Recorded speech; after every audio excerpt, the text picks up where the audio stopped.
आलेल्या सर्व मान्यवरांचं हार्दिक स्वागत करीत आहे। आज आपल्या विनंतीला मान देऊन आपल्या प्रमुख वक्त्या, कार्यक्रमाच्या अध्यक्ष, सर्व मंडळांचे अध्यक्ष, माजी अध्यक्ष, पदाधिकारी आणि बहुसंख्येने राजपूत समाज तथा महाराणा प्रेमी या ठिकाणी उपस्थित झाला। आम्ही आपण सर्वांचं हार्दिक स्वागत करीत आहोत।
अध्यक्ष श्रीयुत सी.जी. पाटील साहेब, जे कार्यकारी अभियंता PWD होते, शहर अभियंता महानगरपालिका जळगाव येथे निवृत्त झाले आणि आपल्या समाजकार्याचा वसा पुढे नेत आहेत। मी अध्यक्ष सी.जी. पाटील साहेब यांना विनंती करतो की त्यांनी प्रास्ताविक करावं। सन 12 पासून आतापर्यंत विविध राजपूत समाज, सामाजिक संस्था, मंडळे यांच्या सहकार्याने अनेक नामवंत व्याख्यानांची विविध आरोग्य, साहित्य, कला, क्रीडा, सामाजिक, शैक्षणिक, ऐतिहासिक अशा अनेक विषयावर व्याख्याने आयोजित करण्यात आलेली आहेत। आजच्या दिनांक 6/6/25 व्याख्यानाची सुरुवात नारी शक्तीचा सन्मान म्हणून आपणा सदैव अभिमान व आकर्षण असलेल्या देवळाली कॅम्प येथील सन्माननीय कर्नल सारिका गोडबोले मॅडम, शिक्षण अधिकारी, स्कूल ऑफ आर्टिलरी आणि आजचे अध्यक्ष doctor Pallavi Dharmadhikari madam, Saibaba art care institute and research centre यांचे मी मनापासून सहर्ष स्वागत करीत आहे। आपल्याला आयुष्यात अनेक प्रश्न पडतात आणि त्या प्रश्नांची उत्तरं आपल्याला कधीच मिळत नाही। बालपणापासून तर या वयापर्यंत, रिटायरमेंटपर्यंत किंवा माणूस जाईपर्यंत। त्यातलं एक उदाहरण फक्त सांगतो की आपल्याला या विश्वात आधी अंड आलं की कोंबडी आली, हा प्रश्न बालपणी पण आपल्या वर्गात डिस्कस व्हायचा, आजही आपण डिस्कस करतो आणि पुन्हा त्याच्यावर चर्चा होते, पण उत्तर आपल्याला सापडत नाही। तसंच एक प्रश्न की राष्ट्र निर्माण आधी की आदर्श नागरिक आधी, आणि ते जाणून घेण्यासाठी आपण खरं सर्व येथे आला आहात आणि ते समर्पक आपल्याला या ठिकाणी मार्गदर्शन करण्यासाठी आपल्या विनंतीला मान देऊन दोघं वक्ते आणि अध्यक्ष आल्यात. मी त्यांचा सन्मान आपल्या मंडळातर्फे झाला पाहिजे. श्रीयुत CG पाटील साहेब अध्यक्ष यांना विनंती करतो की आपण कर्नल मॅडम यांना पुष्पगुच्छ आणि शाल देऊन या ठिकाणी त्यांचा सन्मान करायचा आहे.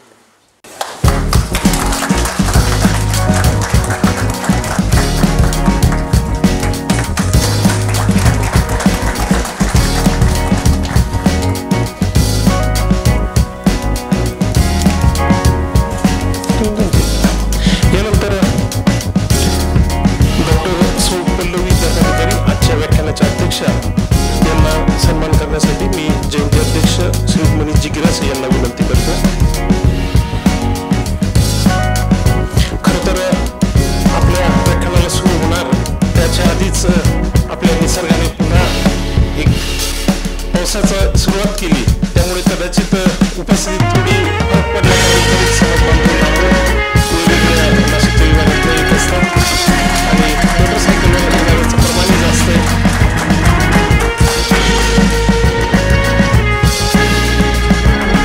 मुख्यमंत्र्यांचे माजी अध्यक्ष जयदीप राजपूत यांना विनंती करतो की त्यांनी जगतसिंहजी जाधव साहेब यांना पुष्पगुच्छ देऊन या ठिकाणी त्यांचा सन्मान करायचा.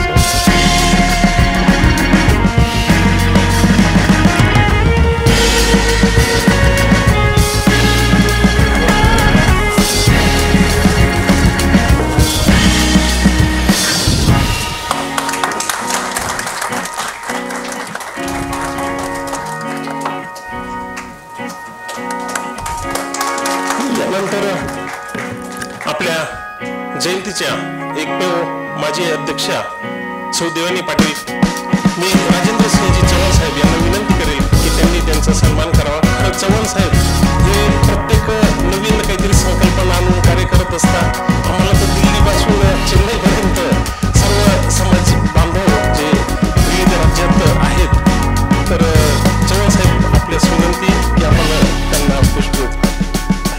मी मॅडमला विनंती करेल खाली.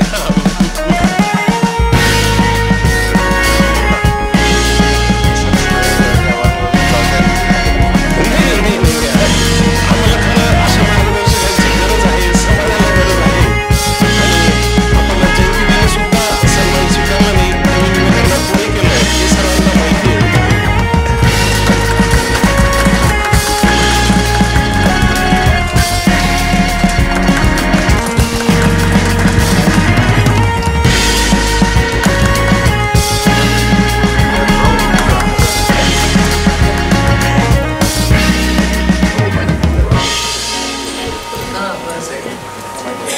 यानंतर आपले ज्येष्ठ समाज बांधव लेखक श्री सजनसिंहजी पवार साहेब यांना विनंती करतो की आपण आमचे निमाचे सचिव राजेंद्रजी आयरे साहेब यांना या ठिकाणी सन्मानित करावं.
धन्यवाद.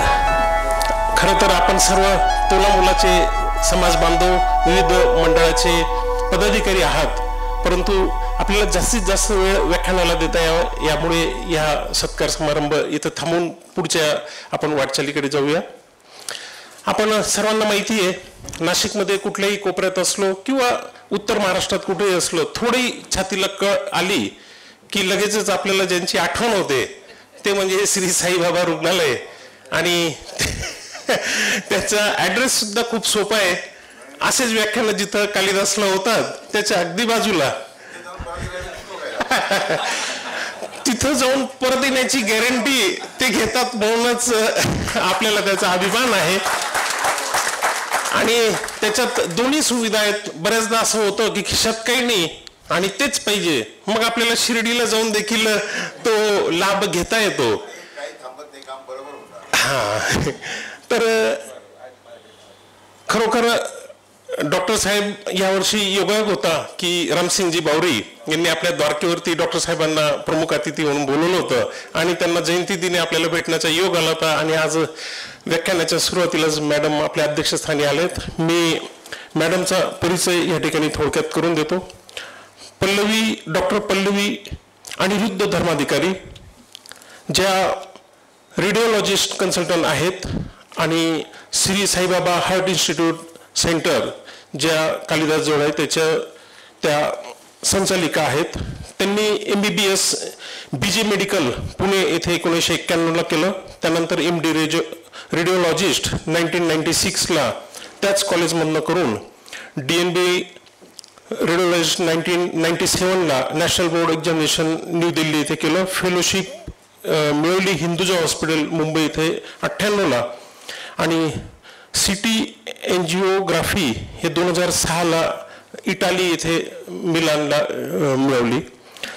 त्या अनेक त्यांना अवॉर्ड्स आतापर्यंत मिळालेत. त्यांच्या सामाजिक कार्याने सावित्री पुरस्कार 2013 जे विलासराव देशमुख संस्था बहुउद्देश त्या तर्फे, त्यानंतर नवदुर्गा पुरस्कार कालिका मंदिर ट्रस्ट, नंतर संबंध स्वभाव प्रतिष्ठान पुरस्कार त्यांना मिळालाय. त्याचबरोबर वुमन्स डेला त्यांचं फेलिसिटेशन हे विविध संस्थांच्या मार्फत झालेले. सोशल वर्क आपण सर्व जाणताच आहात. म्हणजे आम्हाला काल असंही माहीत झालं की हॉस्पिटलची मॅनेजमेंट जी आहे तर अगदी ॲक्टिव्हली मॅडम बघतात, कारण डॉक्टर साहेब जास्तीत जास्त ऑपरेशन्सला वेळ देता यावा.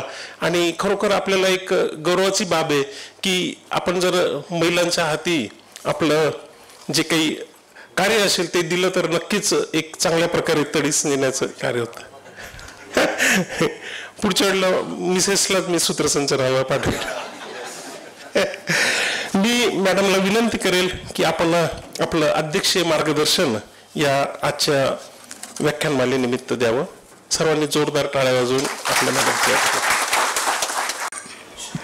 व्यासपीठावर उपस्थित असलेले सगळे मान्यवर आणि इथे उपस्थित असलेले सगळे नागरिक, महाराणा प्रताप जयंतीच्या निमित्ताने तुम्ही मला इथे बोलावलंत हे मी माझं भाग्य समजते. महाराणा प्रताप, शिवाजी महाराज यांची आठवण ठेवण्यासाठी हा अतिशय स्तुत्य उपक्रम आहे. तुम्ही वेगळ्या वेगळ्या विषयांवर आणि त्यातून त्या राष्ट्राशी संबंधित, म्हणजे ते अतिशय प्रखर राष्ट्रप्रेमी होते आणि त्यांची आठवण म्हणून अशी व्याख्यानमाला आयोजित करणं आणि असे विषय घेणं हा अतिशय चांगला उपक्रम आहे आणि मी तुमचे अभिनंदन करते.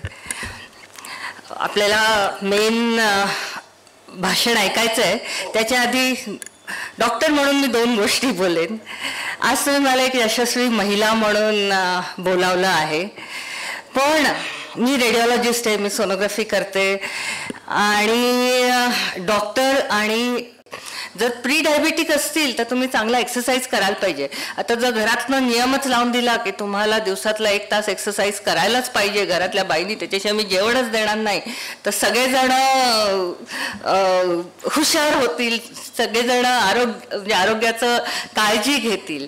त्याच्यात तुम्ही किती एक्सरसाइज कराल तर ॲटलिस्ट तर म्हणजे मॅडम वगैरे सांगतील तुम्हाला की किती एक्सरसाइज, त्या तर भरपूर एक्सरसाइज करत असाल, पण प्रत्येकाने ॲटलिस्ट 40 मिनिटं एरोबिक एक्सरसाइज करायला पाहिजे. एक 15 ते 20 मिनिटं मसल बिल्डिंग एक्सरसाइज करायला पाहिजे.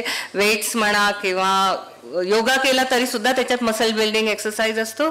आणि प्राणायाम या गोष्टी करायला पाहिजे. आठवड्यातनं दिवसाला 45 मिनिटं म्हणजे साधारण 2.5 तास आठवड्याला तरी हा एक्सरसाइज केला पाहिजे. असा नियमच लावून दिला आपण घरामध्ये तर आपोआप सगळेजण एक्सरसाइजच्या मागे लागतील. तसंच जेवण बनवताना जर आपण एक प्रमाण पाहिलं की साधारण 50-60% जेवणातला पार्ट कार्बोहायड्रेट्समध्ये यायला पाहिजे. पण कुठले कार्बोहायड्रेट्स म्हणजे प्रोसेस नाही, शुगर किंवा ज्युसेस नाही, पण फ्रुट्स म्हणजे फळं. कधीच ज्यूस काढायचा नाही. तुम्ही फळं खा, तुम्ही होल व्हीटचं म्हणजे गव्हाचं मैद्याचं काही खाऊ नका, पण पोळी जरूर खा, वेगळ्या वेगळ्या मिलेट्स खा. माझ्या मते निमाचे सुद्धा मिलेट्सवर बरेच प्रोग्राम्स असतात. हितनं साधारण 50 to 60% डाएट आपण कॉम्प्लेक्स कार्बोहायड्रेट्समधनं करायला पाहिजे. शक्यतो वाईट गोष्टी जसं शुगर किंवा मैदा या टाळायला पाहिजेत. साधारण 30% फॅटमधनं, फॅटला पूर्ण हे करू नका. वेगवेगळी तेलं पण आपल्या एंडोक्राईन हेल्थसाठी चांगले असतात. जरी कार्डिओव्हॅस्क्युलर हेल्थमध्ये थोडंसं त्याचं कमी महत्त्व असलं तरी जे एंडोक्राईन हेल्थ सगळे हॉर्मोन्स होण्यासाठी साधारण 30% कॅलरीज तुमच्या फॅटमधनं यायला पाहिजे. पण कुठलं फॅट, अनसॅच्युरेटेड, सॅच्युरेटेड हे न्यूट्रिशनिस्टकडनं समजावून त्याचा वापर करा. वेगळी तेलं वापरा, म्हणजे सूर्यफुलाचं वापरा, टर्न बाय टर्न वेगळं वापरा, म्हणजे कोल्ड प्रेस ऑइल वापरा, तळलेलं तेल परत वापरू नका. अशा ह्याच्यातनं एक 30% तुमच्या जेवणाचा पोर्शन यायला पाहिजे. आणि प्रोटीन्समधनं 20 to 30% यायला पाहिजे. आता हे अतिशय महत्त्वाचं आहे. आपण प्रोटीनला खूप दुर्लक्ष करतो. तर सगळ्या भाज्या म्हणजे ज्या प्रोटीन देणारे ज्या डाळी आहेत, हे आहेत, आणि फायबर देणारे, ह्याचं योग्य प्रमाण करून तुम्ही जरूर तुमच्या आहारामध्ये करा. जर तुमचं स्वास्थ्य चांगलं असेल तर आपण नक्कीच आदर्श नागरिक बनू शकतो. म्हणजे तुम्ही आता त्यांच्याकडे त्या फिट असतील तरच तुम्ही आर्मीत जाल किंवा तुम्ही काही कराल, तुम्ही 10-12 तास काम कराल. कधी जर तुम्ही फिट असाल तर आपण सगळेजण हे फॉलो करून डाएट, एक्सरसाइज, एक 7 ते 8 तासाची झोपेला कमी महत्त्व देऊ नका. आणि ऑफकोर्स व्यसनांपासून लांब राहा. आणि सगळेजण आपण आपलं आरोग्य चांगलं ठेवून चांगलं नागरिक बनण्याचा प्रयत्न करू. आणि आता आपण मॅडमचं भाषण ऐकूया. तुम्ही मला इथे बोलावलं याबद्दल मी अतिशय आभारी आहे. जय हिंद. खूप खूप धन्यवाद मॅडम. खरं तर मनुष्य जात ही अशीच आहे की जोपर्यंत त्रास होत नाही तोपर्यंत पर्याय किंवा उपाय शोधत नाही. आणि आपण जे प्रबोधन दिलं नक्कीच या माध्यमातून एक आपण प्री टेस्ट जी म्हणतो ते सर्वजण करतीलच. आपल्या सूचनांचं नक्की पालन करू. आजचा महाराष्ट्र न्यूज चॅनलला लाईक करा, शेअर करा, सबस्क्राईब करा आणि हो, बेल आयकॉन दाबायला विसरू नका.